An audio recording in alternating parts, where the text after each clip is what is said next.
So hello students, my name is Ruchi Vashisht. Today let us take an important topic that is immediate, consequent outcome or event that happens when the power of Maratha Chhatrapati declines and the Peshwas are on their peak of the power, and that is Third Battle of Panipat.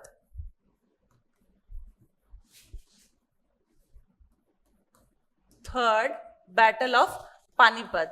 And if you have read history a little bit, tell me when does this Third Battle of Panipat happen? So, okay, I think you have got the answer, or if you don't know, let me tell you, this is 1761. And this battle is very important. Why?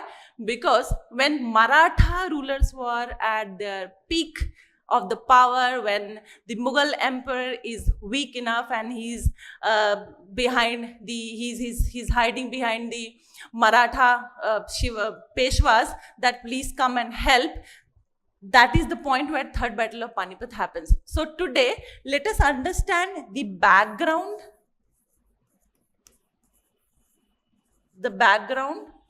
and context,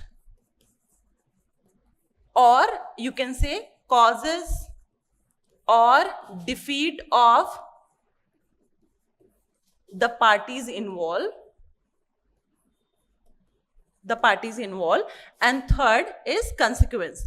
You see, whenever you read history, and particularly when you're reading about any movement, event, or battles or wars, always make a mind map and start first with the background of that particular event, and then what all happens during that battle, or the parties that are involved, or let's say if some important power is losing or winning, then what are the causes that leads to that win or loss, and then of course you should understand the outcome. So background, causes and consequence or the outcome. इस तरीके से आप अपनी studies को in history, जब आप history पढ़ें तो इस तरीके से माइंड मैप बनाइए, ठीक है. सो let us understand first the background.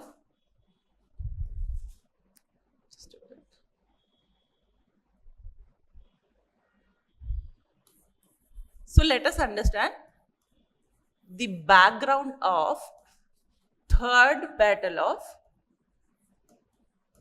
Panipat. Okay.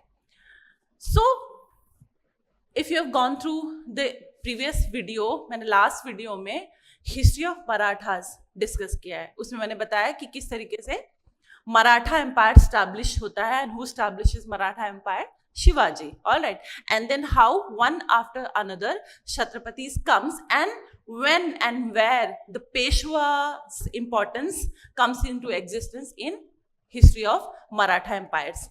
So ये मैंने बताया था, अगर आपने नहीं देखा है तो please subscribe the channel of UC academy and do watch that session, क्योंकि वो सेशन अगर आप अच्छे से पढ़ लोगे तो ये टॉपिक पढ़ना ज्यादा इजी हो जाएगा आपको.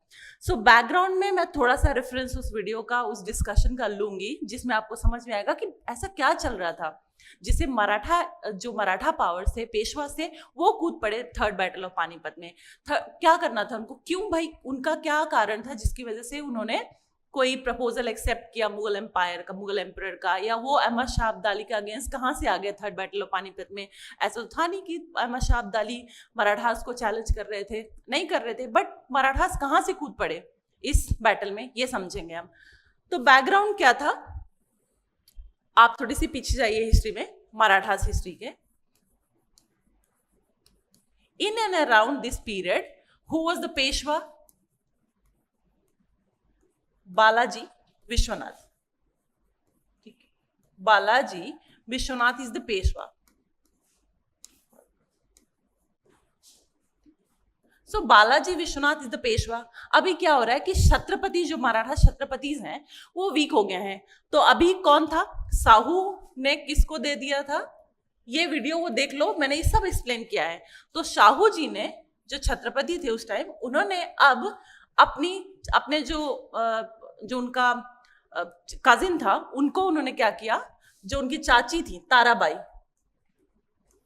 उनका ग्रैंडसन राजाराम, ठीक है, शाहू जी के कोई भी हेयर नहीं होता है, he has no sons, so he passes on the power to Rajaram. और राजाराम कौन है, ताराबाई का ग्रैंडसन, और ताराबाई कौन है, शाहू जी की चाची, ठीक है, ये सब पूरा मैंने फैमिली हिस्ट्री आपको पढ़ाया था। तो राजाराम शिवाजी के लीनियज से थे, ठीक है, वो छत्रपति हैं, लेकिन अब पेशवा इतने इंपॉर्टेंट हो गए कि वो क्या करते हैं, राजा राम को डिथ्रोन करके, डिपोज करके खुद छत्रपति का टाइटल ले लेते हैं, ठीक है। Now Peshwa is Chhatrapati and now Balaji Vishwanath is Peshwa and Chhatrapati both, ठीक है। Now Peshwa is de jure and de facto ruler of Maratha empire.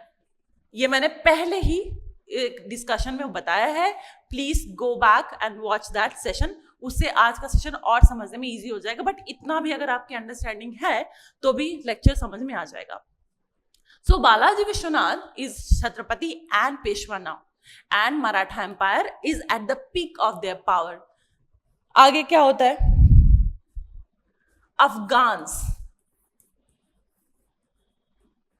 Afghanistan से अहमद शाह अब्दाली की नजर पड़ती है इंडिया पे, अहमद शाह अब्दाली की नजर पड़ती है इंडिया पे।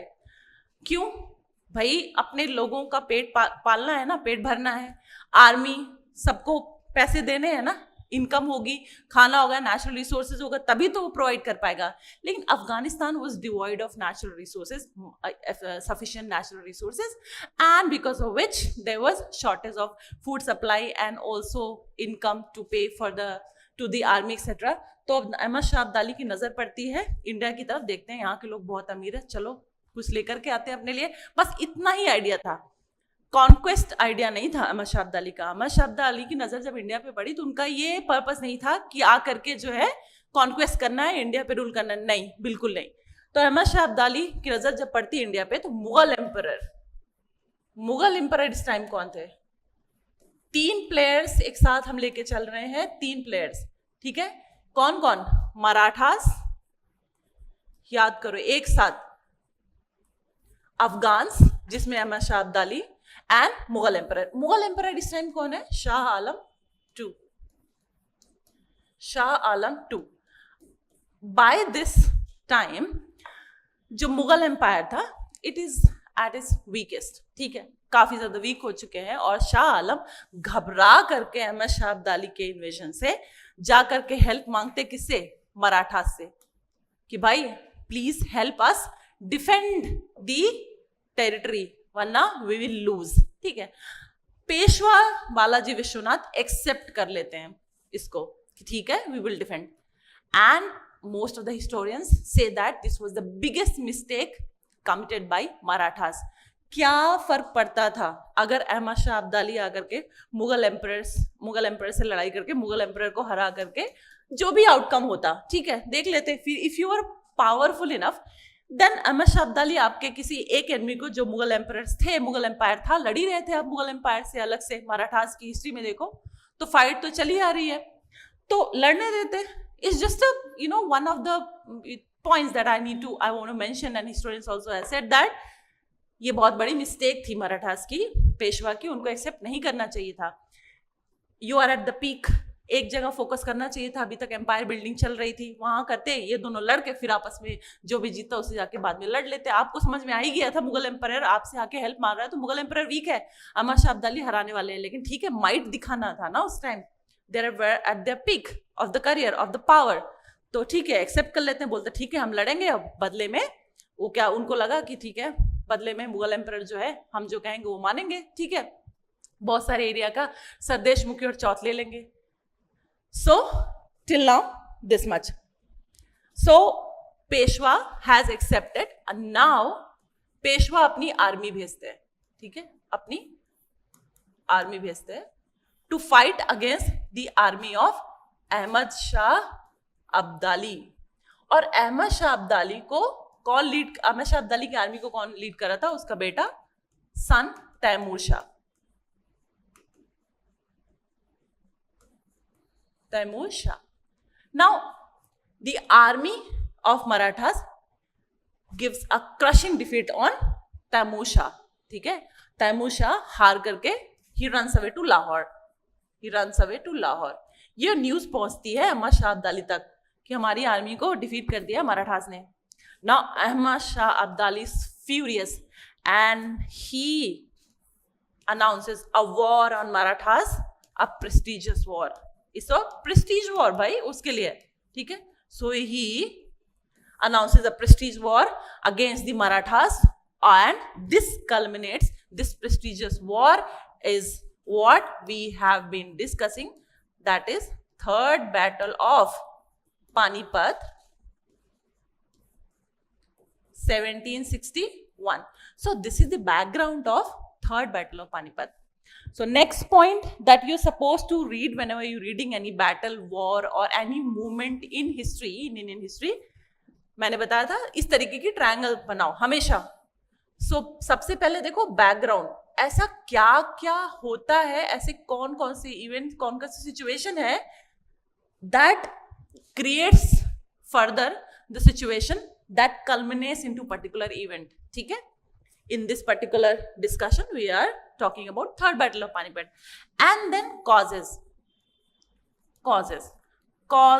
of defeat, loss or success or win of particular parties involve. इस parties में involve कौन कौन थे? तो मराठास हार गए थे. अब सेकेंड पॉइंट हम ये डिस्कस करेंगे. फर्स्ट पॉइंट हम डिस्कस कर चुके हैं, background of third battle of Panipat. तो कॉजेज क्या थे जिसकी वजह से मराठास हार गए थर्ड बैटल ऑफ पानीपत में? अभी हमने ये डिस्कस नहीं किया कि थर्ड बैटल ऑफ पानीपत में कौन हारता है, कैसे हारता है. ठीक है, तो दो पार्टीज हैं. कौन कौन पार्टीज हैं? Marathas and another parties Ahmad Shah Abdali. ठीक है, और अब third battle of Panipat start हो जाता है. ठीक है, third battle of Panipat, third battle of Panipat begins. अब इसमें इंपॉर्टेंट प्लेयर्स कौन है? First of all let me mention you that important fighters और प्लेयर्स कौन कौन सा है. तो Balaji Vishwanath sense 3 important people. And ये भी इंपॉर्टेंट है जानना कि बालाजी विश्वनाथ किसको किसको चुनते हैं वॉर में भेजने के लिए. सबको लगता है प्रेस्टीज वॉर है ना, जो जीतेगा उसका नाम होगा, और मराठास काफी स्ट्रांग हो चुके थे. ये था कि मराठास तो जीतेंगे. ठीक है, तो कोई वॉर होने वाला प्रेस्टीज वॉर, उस टाइम युद्ध में जाना और विजयी होकर के आना ये इज्जत की बात थी ना. लोग मर जाते थे. ठीक है, अब मान सम्मान के लिए, हिस्ट्री में अपना नाम कर जाने के लिए मर जाते थे योद्धा. मर जाना युद्ध लड़ते लड़ते उनके लिए गर्व की बात थी. घर में बैठे रहना गर्व की बात उनके लिए नहीं थी. योद्धा थे ना. तो होता क्या है, अब किसको किसको चुनते हैं बालाजी विश्वनाथ, ये बहुत इंपॉर्टेंट बात हो जाती है. तो चुनते किसको किसको है और किसको नहीं चुनते हैं इस बैटल में भेजने के लिए, ये बहुत बड़ा रीजन हो जाता है for the loss of Marathas in third battle of Panipat. So let us know who all he sends. So cousin, son and Ibrahim Gardi.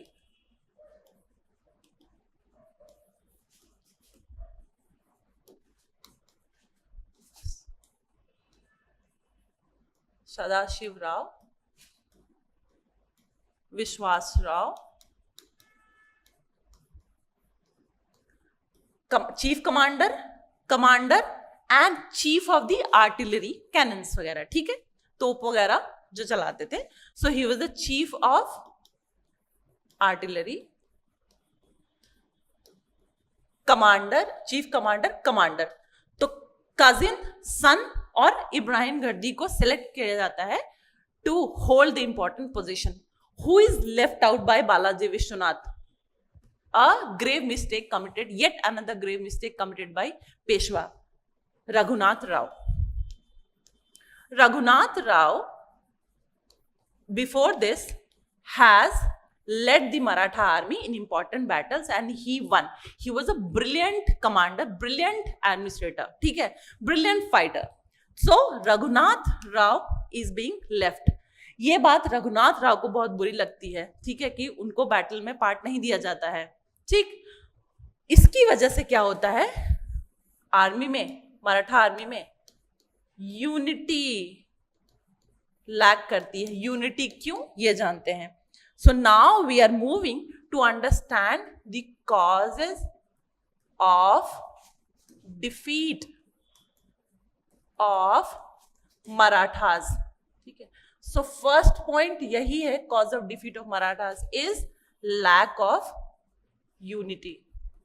Lack of unity क्या, जब third battle of Panipat start होता है तो पेशवा जो होते हैं वो बोलते हैं कि जितने भी कॉन्फेडरेट्स पावर्स हैं, कॉन्फेडरेसी ऑफ स्टेट्स उन्होंने बनाई थी बालाजी विश्वनाथ ने, कॉन्फेडरेसी ऑफ स्टेट्स, ठीक है, अलग अलग स्टेट में अलग अलग इंपॉर्टेंट लीडर्स को उन्होंने अपॉइंट कर दिया था, बोला था आप 4 सरदेशमुखी यहाँ से आप कलेक्ट करिए। Just in brief I am telling you, otherwise this is a detailed discussion that needs to be taken separately.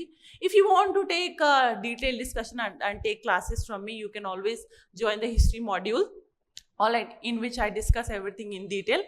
Here I can only, in limited time I can only mention that lack of unity, confederacy जो powers थी उसमें आ गई थी, because जो confederates और state थे, एक तो वो क्षत्रिय थे, ठीक है, क्षत्रिय, रघुनाथ राव ऑल्सो, ठीक है, जैसे होलकार, सिंधियास, ऑल दीज पीपल, सो क्षत्रिय थे, और पेशवाज ब्राह्मण थे, ठीक है। तो वन ऑफ द कॉन्फेडरेट जो स्टेट्स थे उसके लीडर ने लेटर लिखा रघुनाथ राव को, जो पहले से गुस्से में बैठे होंगे, भाई हमको जगह नहीं दी आपने। बोला ऐसा है, अगर थर्ड बैटल ऑफ पानीपत में मराठास जीत जाते हैं तो हम जो क्षत्रिय हैं, हमारे जो इंटरेस्ट हैं that does not align with the ब्राह्मण पेशवास, हम सिर्फ पैर की जूती रह जाएंगे और सिर्फ ब्रेड पे बटर की तरह ही लग पाएंगे, काम आएंगे, हमारी वैल्यू बहुत कम हो जाएगी, वैसे भी कम हो गई, देखो आपको तो इन्वाइट ही नहीं किया, आपको तो इंपॉर्टेंट पोजीशन ही नहीं दी, थर्ड बैटल ऑफ पानीपत में लीडरशिप दी ही नहीं दी। तो इसका मतलब ये इंडिकेशन है कि अगर थर्ड बैटल ऑफ पानीपत में मराठास जीत जाएंगे तो हमारी कोई औकात नहीं रह जाएगी। ये लेटर लिखते हैं one of the leaders from the confederacy states. तो लैक ऑफ यूनिटी आ गया है, they do not move to the battlefield against the Ahmad Shah Abdali to defend and to support the Marathas. तो एक तो सबसे बड़ी ये बात। दूसरा पॉइंट क्या है, जो गुरिल्ला वॉरफेयर, मराठास वर एफिशिएंट इन गुरिल्ला वॉरफेयर में क्या होता है, छुप के वार करना, वार करो, अटैक करो, फिर छुप जाओ, फिर वेट करो, जब सही समय आए फिर वार करो। तो इन शॉर्ट गुरिल्ला वॉरफेयर में ये, and starting from the Shivaji Marathas were efficient guerrilla warfare पे थे, ठीक है। लेकिन पानीपत छुप के वार करने के लिए छुपने वाली जगह भी होनी चाहिए। जो पानीपत का युद्ध क्षेत्र था, ठीक है, वो एक प्लेन है, it is a plain area. अब मराठास को छुप के वार करने की कोई जगह ही नहीं थी, तो ये प्लेन था, तो बहुत बड़ा डिसएडवांटेज मराठास के लिए यहाँ ये हो गया कि Panipat was a plain, guerrilla tactics उनकी काम नहीं आई, ठीक है। तीसरा इंपॉर्टेंट पॉइंट क्या है, जो सिख्स और जाट्स थे, सिख्स एंड जाट्स, अगर पानीपत का जो ज्योग्राफिकल एरिया देखो, स्ट्रेटेजिक लोकेशन देखो, तो सिख्स एंड जाट्स उस टाइम रूल कर रहे थे। राजस्थान, ठीक है, स्टेट अगर देखो, वेस्टर्न यूपी, हरियाणा अगर आज का ये देखो, तो ये सब बॉर्डरिंग स्टेट्स है, ठीक है। तो Sikhs and Jats were important players who were holding important the strategic location. हुआ क्या, सिख्स एंड जाट्स काफी गुस्से में थे मराठा रूलर से। क्यों, पेशवा से क्यों, क्योंकि सरदेशमुखी और चौथ कलेक्ट किया जाता था, इसकी वजह से काफी नाराज थे, काफी गुस्से में थे, ठीक है। मराठास, उनको लगता है मराठास कौन होते हैं भाई हमारे एरिया से सरदेशमुखी और चौथ कलेक्ट करने के लिए, इसकी वजह से काफी डिस्कंटल्ड थे अगेंस्ट मराठास। सो वो क्या करते हैं, जो सिविल सप्लाई है, सिविल सप्लाई, खाना वगैरह, ठीक है, पानी वगैरह, खाना वगैरह, ठीक है, सिविल सप्लाई, आर्म्स वगैरह, उसका deadly, they created a deadly blockage of the route from where this civil supply has to reach to the Maratha army. Almost for 3 days Maratha army was without food, 3 दिन तक लगातार। तो एक तो बेचारे तो वीक हो गए, ठीक है। थर्ड पॉइंट है कि Sikhs and Jats created deadly blockage for the civil supply that has to reach to army. Fourth point ये है, इंपॉर्टेंट पॉइंट है कि जो रोहिलखंड और औध था, Rohilkhand and Aundh, These were here, they were Indian Muslim rulers, and Indian Muslim rulers were quite suspicious or insecure of the Brahmin ruler. Balaji Vishwanath जब title of Chhatrapati ले लेते हैं पेशवा होते हुए, छत्रपति का डिपोज करके राजा राम को छत्रपति बन जाते हैं और कहते हैं मैं पहला हिंदू साम्राज्य बनाऊंगा, ठीक है, भारत में हिंदू साम्राज्य क्रिएट करूंगा, ठीक है, अब ह्यूज एम्पायर ऑफ पहला ऐसा साम्राज्य होगा जो हिंदू लेड होगा, हिंदुइज्म पे होगा, ठीक है, हिंदू साम्राज्य, और हैंदव टाइटल भी उन्होंने लिया था. तो this created insecurity among Indian Muslim rulers. तो रोहिलखंड एंड औध सपोर्ट करने के बजाय मराठा अंपायर के जाते हैं, अहमद शाह अब्दाली से हाथ मिला लेते हैं, ठीक है. फिफ्थ पॉइंट क्या है? Not very important, still important, is that Marathas, they believed in astrology. And they were waiting for the right time to attack. ये पॉइंट आप नहीं लिखोगे मेंस के आंसर में तो चलेगा, बट कई जगह कई ऑथेंटिक बुक्स में लिखा है कि ठीक है, they believed in astrology and वो सही टाइम का इंतजार कर रहे थे, और जब तक वो सही टाइम का इंतजार करते तब तक अहमद शाह अब्दाली ने अटैक करना शुरू कर दिया फ्रॉम द ऑल डायरेक्शन. तो ये भी बहुत बड़ी सेटबैक था. A very important that you must write in your answer if third battle of Panipat comes and there is you have to write the cause of defeat of Marathas is about the artillery. जो अहमद शाह अब्दाली की artillery थी, that was light in weight, ठीक है, light थी. तो और जो मराठास की आर्टिलरी थी वो काफी हैवी थी. सो प्रॉब्लम क्या आई? लाइट आर्टिलरी को उठा करके फेंकना काफी आसान था. सो और हैवी आर्टिलरी को जब तक उठाओगे, फायर करोगे, तोप को फेंकोगे, तब तक लाइट आर्टिलरी आके उड़ा के चली जाएगी. So this was another weakness of Maratha artillery. And then seventh is infantry. Ahmad Shah Abdali ने क्या किया? अपनी इन्फेंट्री को कैनन्स पे माउंट किया, कैमल्स पे माउंट कर दिया. अब इन्फेंट्री अगर कैमल्स पे माउंटेड है तो ऊपर से बैठ करके नीचे वार करना इजी है ना. तो इन्फेंट्री जो थी कैमल्स पे सवार थी और बढ़िया एकदम अच्छे से अटैक करना काफी इजी हो गया. So these are some 7-8 points because of which Marathas lost the third battle of Panipat, and that changed the course of Indian history in coming times. So consequence समझने के लिए I am going to give you a question. So the question is, who among the following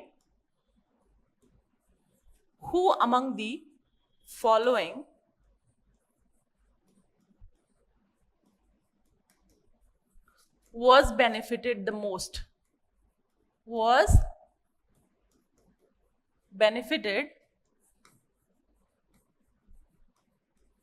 most by third battle of Panipat? So options are Marathas, second Abdali, third English, fourth the Mughals. So these are your options. By understanding third battle of Panipat, आप बताइए which of the following is the correct answer for this question? Think. Okay, I hope you have got the answer, but if not, so the most, it was English got benefited the most by third battle of Panipat. पूछो क्यों? मराठास तो obvious गलत है, ठीक है. अब्दाली को फायदा हुआ, लेकिन ठीक है वो अपना फूड लिया, नेशनल सप्लाई लिया और निकल लिया, ठीक है. मुगल्स तो पहले से ही वीक थे, हार गए थे. जब मुगल्स नहीं तो जाके मराठा से हेल्प मांगी थी, जिसकी वजह से पूरा थर्ड बैटल ऑफ पानीपत आ गया. English is the right answer. क्यों? क्योंकि यू सी 1757 में इंग्लिश इस टाइम तक काफी स्ट्रांग हो चुके थे. 1757 में आपका बैटल ऑफ प्लासी हो रहा है और इंग्लिश जीत चुके हैं बैटल ऑफ प्लासी से. 1757 में पूरा बंगाल उनके अब हाथ में है, बंगाल के रिसोर्स उनके हाथ में है. हैदराबाद से उधर लड़ाई अभी चलेगी, वहां भी हार जाएंगे, हैदराबाद भी हार जाएगा, हैदराबाद साथ में होगा, ठीक है। अब इंपॉर्टेंट कौन था जो अपोज कर रहा था इंग्लिश को एक साम्राज्य बनाने के लिए, ठीक है, सबसे बड़ा कॉलोनियल पावर बनने के लिए, वो मराठास ही तो थे। और थर्ड बैटल ऑफ पानीपत में मराठास ही हार चुके हैं, इसका मतलब वल्नरेबल हो चुके हैं। और इंग्लिश जब जिसका नेक्स्ट टारगेट मराठास होने वाला था, और अगर मराठास जीत गए होते, अहमद शाह अब्दाली आउट होता, वैसे भी मुगल एम्पायर आउट वीक था ही अभी तक, तो नेक्स्ट किसके साथ फेस ऑफ होता, मराठास का, इंग्लिश के साथ। लेकिन वो तो अपने आप एलिमिनेट हो गए इक्वेशन से, पावर स्ट्रगल के। तो इंग्लिश जो कॉलोनियल पावर था उस time, they got benefited the most. 1757 का वॉर हो चुका है, 1761 में मराठा हार चुके हैं, 1764 में बैटल ऑफ बक्सर होता है और बंगाल पूरा पूरा उनके हाथ में है, ठीक है। So English got benefited the most out of third battle of Panipat. And the next question is that was, can we say that